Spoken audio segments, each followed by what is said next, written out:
apat na kumpirmadong nag-back out na mga kandidata sa 2024 Miss Universe Philippines competition. Ilan sa mga dahilan ay personal reasons at financial support.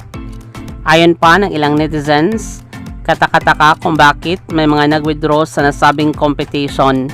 May nagsabi dahil di umano ay kulang sa suporta mula sa sponsors at accredited partners ng Miss Universe Philippines organization.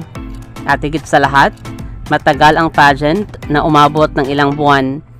Samantala, wala pang pahayag ang organization tungkol sa apat na nag-back out sa nasabing pageant.